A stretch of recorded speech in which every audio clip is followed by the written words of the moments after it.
Gostaríamos de convidar todos os nossos ouvintes neste momento para elevar o nosso pensamento em oração ao eterno Deus e Pai.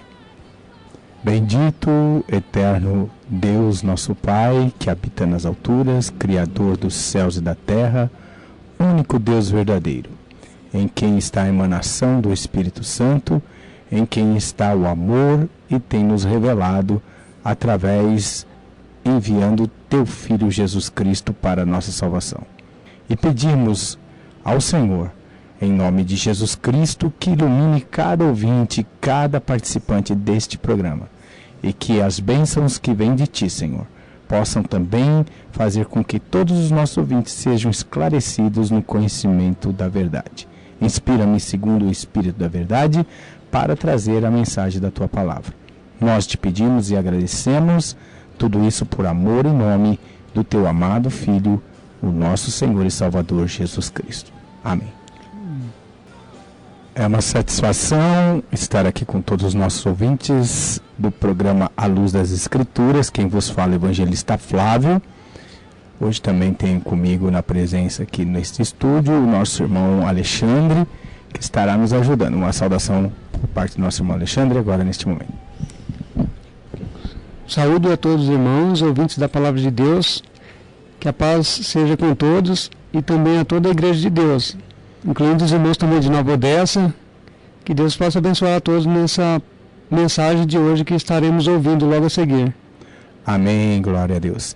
Para trazer o estudo da Palavra de Deus, uma verdadeira escola bíblica no ar da Igreja de Deus, do sétimo dia, e hoje nós vamos falar a respeito da cabal expiação de Cristo, que uma vez por toda na sua ascensão entrou no Santíssimo Lugar para fazer a expiação completa dos nossos pecados. Nós vamos estar considerando esse assunto da salvação, da expiação e da entrada de nosso sumo sacerdote Jesus Cristo na sua ascensão à direita de Deus Pai. Agradecemos a sua audiência. Neste momento iremos agora entrar no estudo da Palavra de Deus. Iremos falar a respeito onde Jesus entrou na sua ascensão. Estaremos começando com a leitura do livro de Hebreus, onde no capítulo de número 10 diz que Jesus entrou por uma vez por toda à direita de Deus, fazendo uma única expiação. Ele vai se assentar à direita, à destra de Deus. Está em Hebreus capítulo 10, versículo 2. Mas este, havendo oferecido um único sacrifício pelos pecados, está sentado para sempre à destra de Deus. Irmão Alexandre,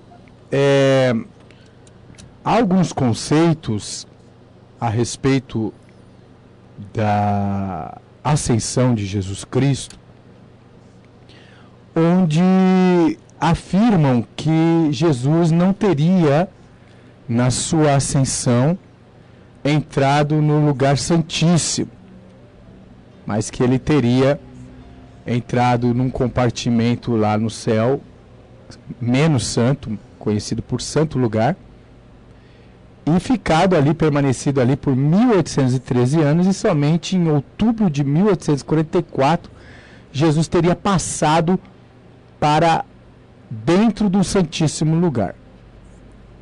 Segundo a Palavra de Deus, nós examinando este assunto, o que nós podemos falar a respeito da expiação de Jesus Cristo?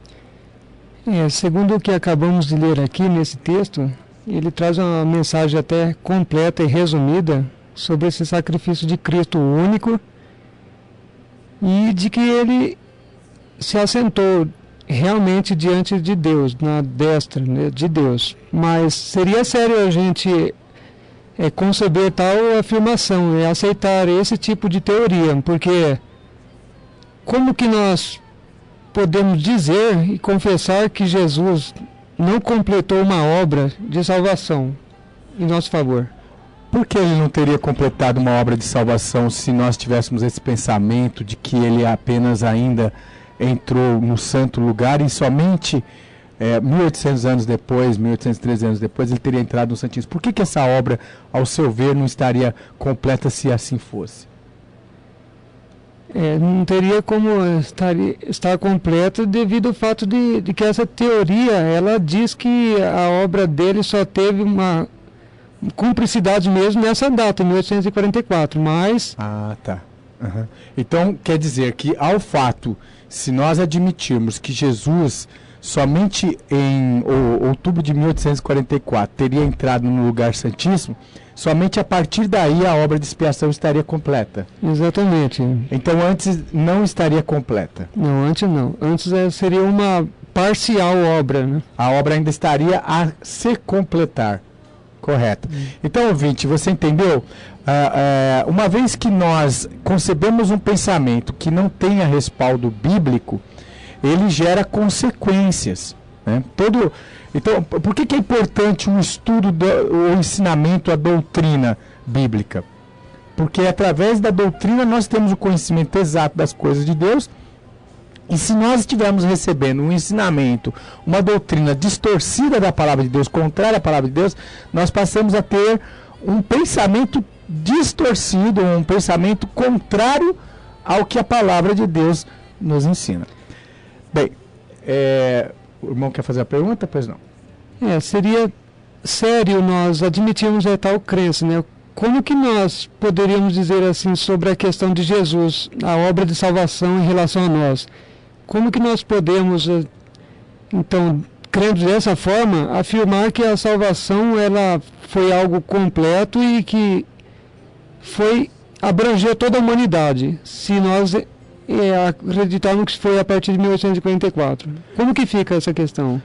Se a obra da cruz dependia de um futuro evento que ocorreria somente 1813 anos depois, ou seja, Jesus de fato entrar no Santíssimo Lugar diante de Deus, somente 1813 anos, então durante esse período a obra de expiação e salvação não foi completa na cruz, correto? Mas é isso que a Bíblia nos ensina. Vamos ver pela palavra de Deus o que a palavra de Deus ensina. Por esse versículo que nós lemos, disse que Jesus adentrou e assentou-se à direita de Deus. Vamos ver outro lugar que fala isso. Marcos capítulo de número 16, falando a respeito da ascensão de Jesus, né? Vamos ver quando Jesus ascendeu aos céus, aonde que ele se posicionou. Depois nós vamos ler Hebreus capítulo 1 também, né? Então, Marcos capítulo de número 16, né? O que diz a respeito da ascensão de Cristo? No verso de número 19, fala-nos a respeito disso. Ora, o Senhor, depois de lhes ter falado, foi recebido no céu e assentou-se à direita de Deus. Olha lá, onde que Jesus se assentou após a sua ascensão? Exatamente no céu, hein? À direita? À direita de Deus. Isso. Agora, no livro de Hebreus, capítulo 1, vai dizer que Jesus, na sua ascensão, vai se assentar no lugar mais exaltado do universo, né? Capítulo 1 de Hebreus, versículo 1 ao 3, nos diz o seguinte: havendo Deus antigamente falado muitas vezes, de muitas maneiras aos pais, pelos profetas, a nós falou-nos nestes últimos dias por intermédio do Filho, a quem constitui o herdeiro de tudo, por quem fez também o mundo, o qual, sendo o resplendor da sua glória, a expressa imagem da sua pessoa, sustentando todas as coisas pela palavra do seu poder, havendo feito por si mesmo a purificação dos nossos pecados, assentou-se à destra da majestade nas alturas. Então, onde Jesus, após feita a purificação dos pecados, ele se assentou? À destra da majestade nas alturas, diante de Deus, né? Quer dizer, é o lugar mais exaltado do universo. Seria? O lugar santíssimo, hein? Pois é, porque no santuário terreno, que era uma sombra do santuário celestial, havia aqui no santuário terreno uma divisória, um véu, que dividia um lugar santo do lugar santíssimo, correto? Certo. Certo, Inclusive esse véu, que é o segundo véu, separando o lugar santo do Santíssimo, ele traz um nome específico para ele ser designado como sendo o segundo véu, né? A palavra katapetasma. Né? Exato. No grego, este véu que fecha, dividindo o compartimento santo do Santíssimo do santuário terreno, no grego é usada a palavra katapetasma. Isso é importante a gente entender para quando nós lemos algumas passagens do livro de Hebreus que fala que Jesus entrou além do véu, né? Mas além do véu, essa expressão além, para dentro do véu, era uma expressão típica para quem? Para sacerdotes ou para o sumo sacerdote? Essa seria para o sumo sacerdote, né? Inclusive a gente vê aqui, irmão Flávio, em Levítico 16, o versículo 2, Oi? Sim. que o Arão, Deus diz a Moisés, diz a Arão, o irmão teu, que não entre no santuário em todo o tempo para dentro do véu, diante do propiciatório que está sobre a arca. Ah, tá. Então, o sumo sacerdote Arão vai ser instruído pelo Senhor para que não entrasse sempre para além ou para dentro do véu. Que fica o quê? Qual lugar? Diante do propiciatório da arca. Então, a arca do querubim, amado ouvinte, ficava no lugar mais santo, que é conhecido como Santo dos Santos, que é para além ou para dentro do véu. E o sumo sacerdote era o único que podia entrar naquele lugar. Os sacerdotes não podiam entrar para além do véu. Somente o sumo sacerdote. E quantas vezes o sumo sacerdote podia entrar no ano naquele lugar, o irmão Alexandre? Em Hebreus fala que era uma vez no ano. Apenas uma vez ao ano. No 10º dia do 7º mês, conhecido dentro do costume hebraico, judeu, como dia de Yom Kippur, quer dizer, dia do perdão, né? O povo ficava afligindo as suas almas em jejum, esperando o sumo sacerdote entrar para além do véu no lugar santíssimo, onde Deus, com sua Shekinah, com a sua presença, aparecia ali no propiciatório entre os querubins, aceitando ali a oferenda do sacrifício para limpeza e purificação do santuário e do pecado do povo, correto? Certo. Então, uma vez ao ano, somente uma vez ao ano, quem podia entrar no Santíssimo Lugar?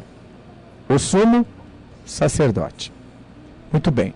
A Bíblia diz que Jesus, na sua ascensão, assentou-se à direita de Deus Pai. Se houvesse um lugar para Deus Todo-Poderoso, o Pai, em que ele tivesse que ficar, na sua opinião, irmão Alexandre e ouvintes também, o Pai, o Deus Todo-Poderoso, ele estaria no santo lugar ou no santíssimo lugar? Não há dúvida de que seja no santíssimo, no lugar mais santo lá no céu. Certo, Deus, a majestade, só poderia estar no lugar mais santíssimo, no lugar mais realmente exaltado do universo. E isso é representado aqui no santuário terreno, porque aonde a Shekinah, que é a presença de Deus, se manifestava, era no santo ou no santíssimo? No santíssimo. Inclusive, irmãos, o sumo sacerdote que se tornou Cristo já diz algo, né? O título que ele carregava de sumo sacerdote, né? Ah, Jesus Cristo é sumo sacerdote segundo a ordem de Melquisedeque. Então, como sumo sacerdote, qual é o objetivo do sumo sacerdote?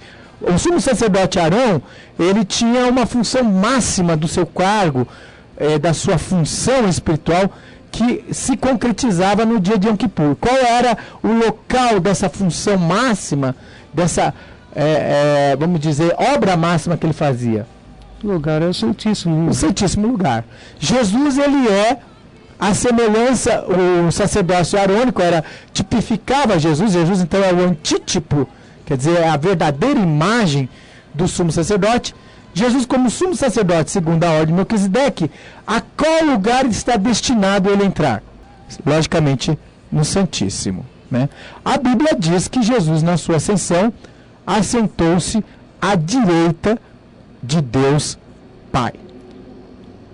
Diante desses comentários todos, irmãos, que temos feito até agora, de que Jesus entrou diretamente diante da presença de Deus, a gente pode fazer uma pergunta: ele deixou ainda alguma coisa por fazer?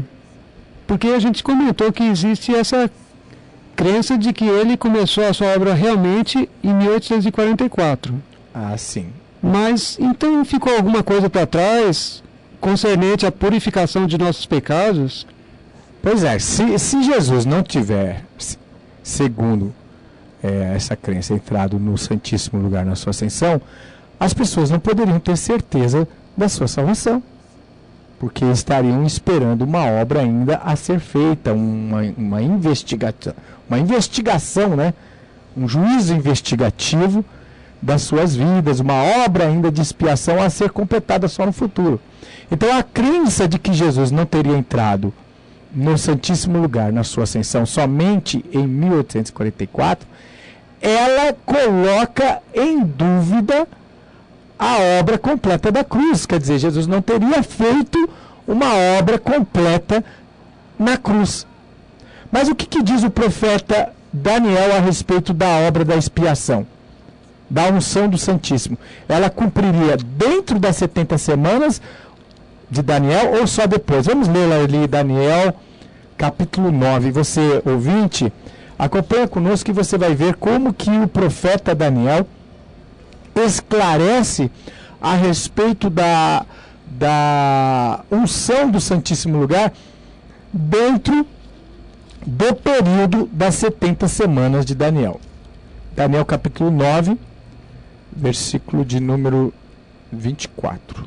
70 semanas estão determinadas sobre o teu povo. Dá uma paradinha aí.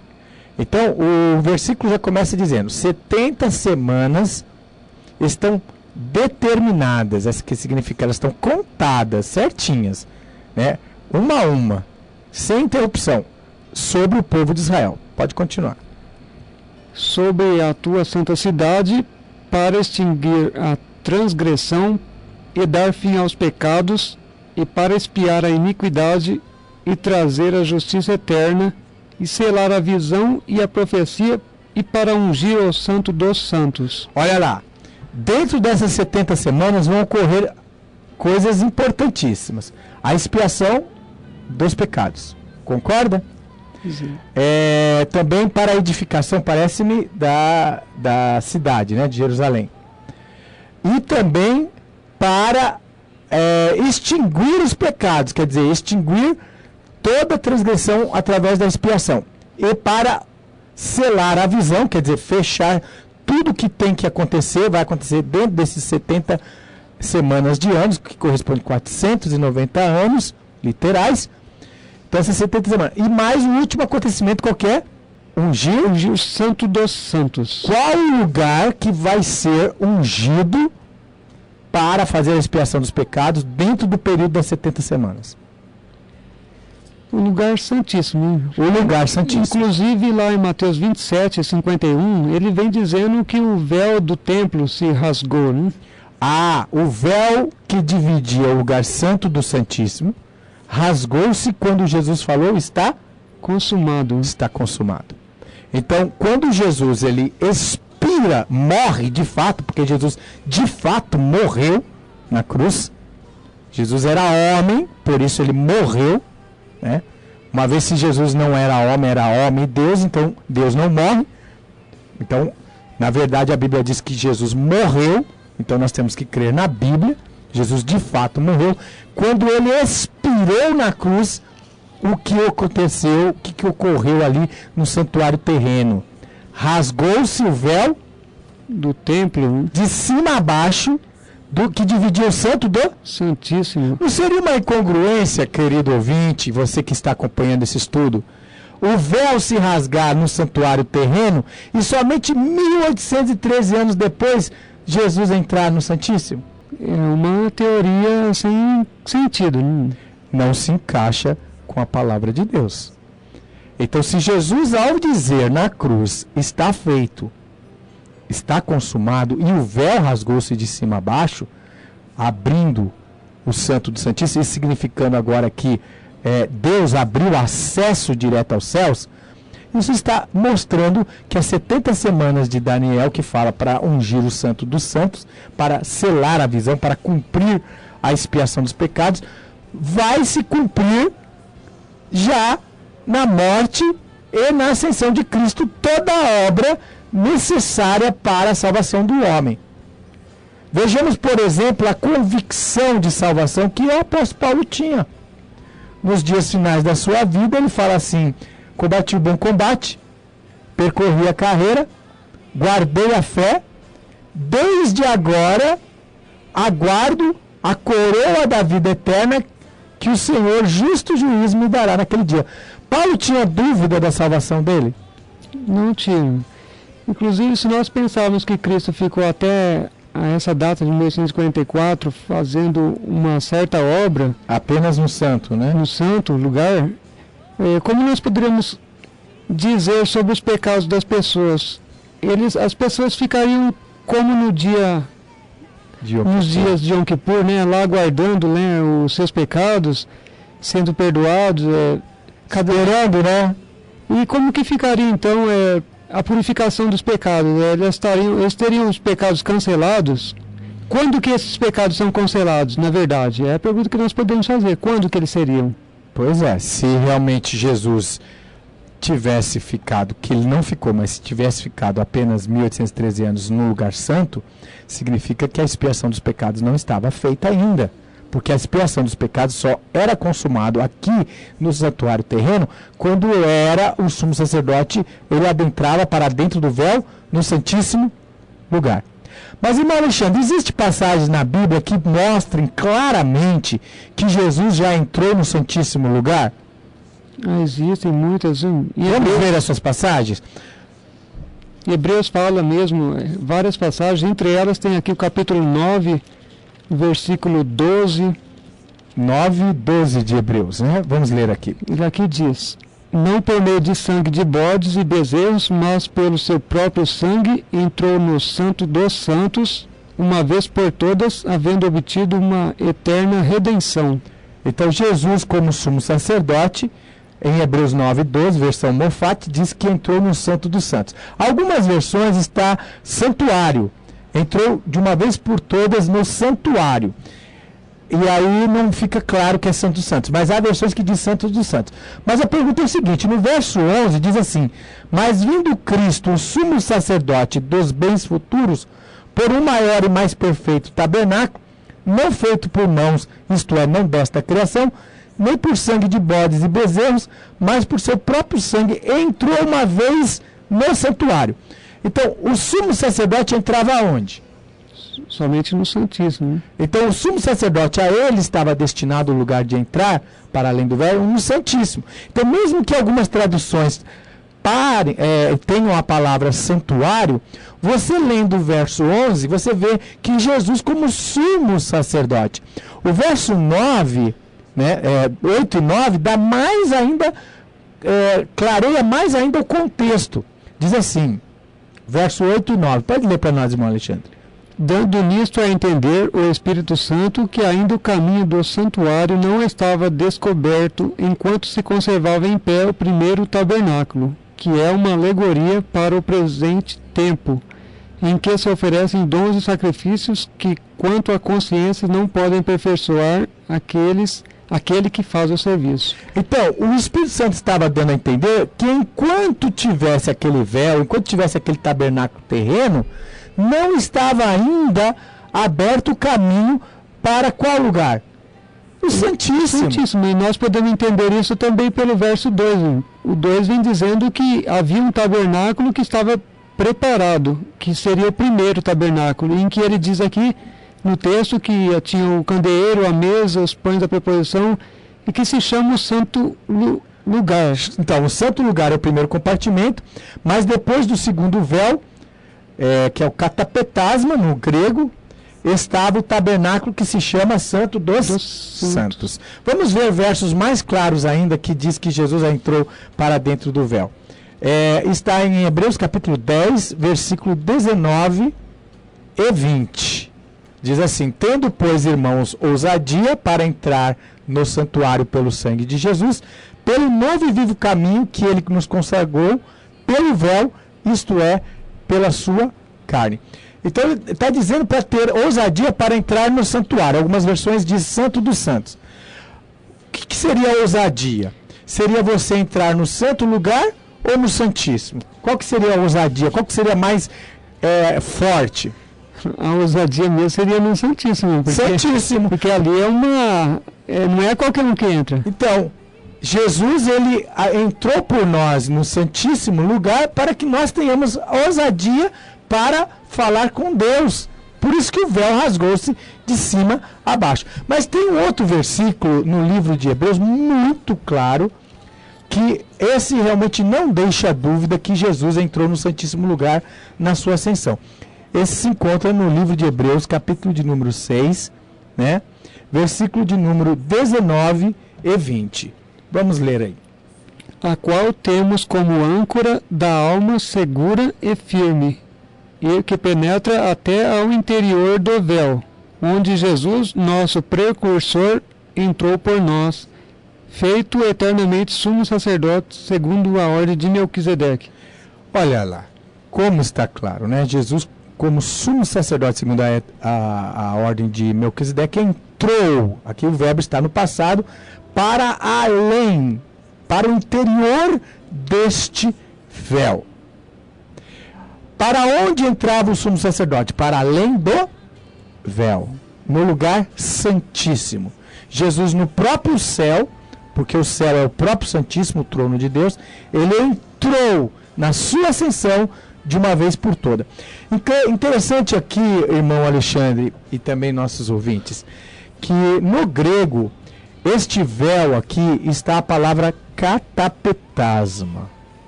Porque se fosse o véu externo, alguns tentando escapar da clara afirmação da palavra de Deus de que Jesus entrou para dentro do Santíssimo, tentam argumentar que esse véu aqui, no qual Jesus entrou e penetrou, seria o véu externo do santuário, não aquele véu que dividia o Santo do Santíssimo. Mas acontece, irmão Alexandre, que existem duas palavras que definem a palavra véu. Uma que define o véu externo e a outra o interno. Certo. O externo, exatamente da entrada da porta para dentro do primeiro compartimento, existe a palavra que designa o primeiro véu, que seria kaluma. Kaluma, exatamente. Então, quando no grego quer se referir a este véu externo do santuário, a palavra grega é kaluma. Quando eles querem se referir ao véu que divide o Santo do Santíssimo, a palavra grega é katapetasma. E aqui no grego, quer dizer, na língua original que foi escrito os papiros, né, está a palavra katapetasma, que Jesus entrou para o interior deste véu que divide o Santo do Santíssimo. Então, o livro de Hebreus está falando claramente que Jesus, na sua ascensão, com seu sacrifício, ele entrou e completou dentro das 70 semanas, né, que diz que seria ungido o Santo dos Santos, um sacrifício completo, cabal, para a expiação dos pecados. No livro de Hebreus, capítulo de número 10, aliás 9, né, versículo de número 23 ao 25, né, ao 26, mostra que Jesus, ele compareceu no mesmo céu que seria o Santíssimo. Lá no céu, amados ouvintes, não existe uma divisão de lugar santo e santíssimo. Os anjos de Deus já estão diretamente na face de Deus. Jesus falou: vede, não desprezeis um destes meus pequeninos, porque em verdade vos digo que os anjos contemplam a face do vosso Pai no céu. Então, o céu, o trono de Deus, o terceiro céu, é diretamente na presença de Deus. Não existe um lugar santo e um lugar santíssimo lá no céu. Aqui no santuário terreno havia uma divisão de lugar santo e santíssimo. Por que havia essa divisão de lugar santo e santíssimo? No seu entender, irmão Alexandre, pela Bíblia, o que você acha? Aqui o homem ele é muito limitado, né, irmão? E devido à limitação dele, ele não pode ter acesso diretamente à presença de Deus se aqui não tivesse um intermediário. Aqui um homem mais santificado na presença de Deus, né, que conduzisse o povo. Né? Sim, e esse véu vai representar a carne de Jesus que foi rasgada por nós. O véu no santuário vai representar exatamente o que faltava acontecer, o sacrifício de Jesus. Por isso que quando Jesus morre, o véu se rasga. Então, aqui no santuário terreno, ouvinte, havia sim uma divisão de santo e santíssimo, porque existia uma limitação dos sacerdotes que tinham que ministrar diariamente para a expiação dos pecados, e não podia ser feito isso no lugar santíssimo. Então havia essa divisão. Agora, o lugar santíssimo aqui na terra estaria representando o próprio céu, que ainda não estava aberto este caminho. Nós não tínhamos ousadia para entrar no céu, porque Jesus ainda não havia feito essa expiação, quer dizer, nossas orações não podiam ser diretamente a Deus. Ao Jesus completar dentro das 70 semanas, como nós lemos lá, o profeta Daniel 9:24, que dentro dessas 70 semanas o Santíssimo Lugar vai ser ungido, nós passamos a ter acesso diretamente no céu. Nisso fecha completo a leitura de Hebreus capítulo 9, versículo 23 ao versículo de 26. Veja como aqui realmente esclarece, não deixando dúvida ao nosso investigador da Bíblia, aos nossos irmãos que gostam de estudar a Bíblia, que Jesus, de uma vez por toda, expiou nossos pecados e entrou no Santíssimo Lugar na sua ascensão. De sorte que era bem necessário que as figuras das coisas que estão no céu assim se purificassem, mas as próprias coisas celestiais com sacrifícios melhores do que esses. Porque Cristo não entrou num santuário feito por mãos, figura do verdadeiro, porém no mesmo céu, para agora comparecer por nós perante a face de Deus, nem também para si mesmo se oferecer muitas vezes, como o sumo sacerdote cada ano entra no santuário com sangue alheio. De outra maneira, necessário lhe fora padecer muitas vezes desde a fundação do mundo, mas agora, na consumação dos séculos, uma vez se manifestou para aniquilar o pecado pelo sacrifício de si mesmo. Olha lá. Lá no livro de Daniel diz que de uma vez por todas seriam expiados os pecados e ungido o Santíssimo Lugar. Daniel 9:24. Aqui fala que Jesus não entrou num santuário feito por mãos de homens. Quer dizer, ele não entrou num santuário que tinha divisão de santo e santíssimo, como era o santuário terreno. Porém, no mesmo céu, para comparecer por nós perante a face de Deus. Olha lá, Jesus compareceu perante a face de Deus. Os verbos aqui estão no passado. Quer dizer, quando o escritor de Hebreus escreveu, Jesus já tinha comparecido por nós perante a face de Deus. Onde seria estar perante a face de Deus? Obviamente, sem dúvida nenhuma, seria no mesmo céu, né? Aqui inclusive também, irmão, Santíssimo Lugar. no Santíssimo, que diz em Atos capítulo 7, falando de Estevão, versículo 56, diz lá que ele viu os céus abertos e o Filho do Homem que está em pé à mão direita de Deus. Olha lá, Estevão, no momento em que estava sendo apedrejado, ali está dando término das 70 semanas, com o apedrejamento de Estevão, ele vai ver Jesus à direita de Deus, o Pai, na sua morte, lá no tempo de Estevão. Há quem diga que uma pessoa, em 1844, depois de uma grande decepção, porque ele estava esperando que Jesus voltasse nesse dia de 22 de outubro de 1844, ele correu pelo milharal e aí diz que ele, numa visão, viu que somente naquele dia Jesus teria entrado no Santíssimo Lugar. Essa pessoa, conhecida no anal da história como Irã Edson, vai dizer isso, que ele viu Jesus entrando somente naquela época no Santíssimo Lugar. Como é que fica a visão dele com a de Estevão? É contraditório, irmão, porque o Estevão ele já tinha visto isso lá no tempo pouco depois de Cristo, né? E sendo que, lembrando também, irmão, essa questão da profecia de Daniel 9, né, falando das 70 semanas, ele está determinado aí, separado para o povo judeu, né, o povo de Deus, né? Sim. E uma coisa importante é que a gente vai fechar todo esse estudo bíblico para o ouvinte e nossos irmãos verem que nossa salvação foi completa na cruz, que não há necessidade de um juízo investigativo, não houve um juízo investigativo lá no céu para examinar a vida das pessoas, é exatamente a leitura do livro de Hebreus. Está muito claro, e essa profecia de Daniel capítulo 9, verso 24. Então, aquela pessoa que tem um espírito bereano, que investiga a Bíblia, que crê na Bíblia, né, acima de qualquer coisa, tendo a Bíblia como única regra de fé, não vai ter dúvida, é um assunto fácil de entender, que Jesus, como sumo sacerdote, ele entrou no Santíssimo Lugar. Agora você vê, no desespero dos criadores, os que criaram essa teoria fantasiosa aí de que Jesus teria somente em 1844 entrado no Santíssimo e que passou 1813 anos no lugar santo, no desespero, porque qualquer pessoa examinando a Bíblia vê claramente que Jesus entrou perante a face de Deus, diz que uma profeta havia dito que Deus havia mudado o trono dele, saído do Santíssimo Lugar para ficar no Santo Lugar, para poder receber Jesus. Imagina isso, ouvinte, que Deus mudou o trono dele, Deus que é imutável, em que não há sombra e nem variação, a palavra de Deus diz, teria mudado o trono dele do lugar santíssimo lá no céu para o santo, para poder receber Jesus.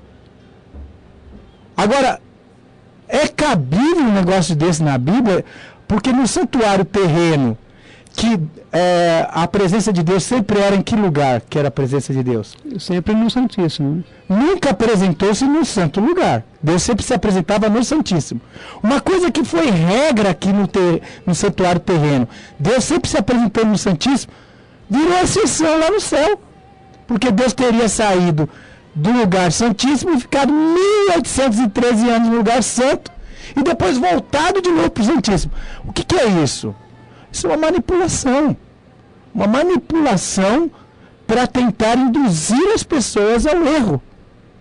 Então seja Deus verdadeiro e todo homem mentiroso. A palavra de Deus é muito clara. Jesus, como nosso sumo sacerdote, fez uma obra final, cabal, na cruz do Calvário, realizando a expiação dos nossos pecados. E esse negócio de que em 1844 ele teria entrado do Santo para o Santíssimo é realmente uma fábula. Não tem base bíblica, não tem nenhum respaldo bíblico para um exame mais acurado da Bíblia. Então você, meu querido ouvinte, que crê na salvação, que é um investigador da palavra de Deus, agora você pode, com mais firmeza ainda, afirmar a sua salvação cabal, feita na cruz do Calvário, que Jesus já entrou no Santíssimo Lugar desde a sua ascensão, efetuando uma eterna salvação por nós perante a face de Deus. Deus seja louvado. Obrigado, irmão Alexandre, pela sua participação. Obrigado, nossos queridos rádio ouvintes. Paz seja convosco.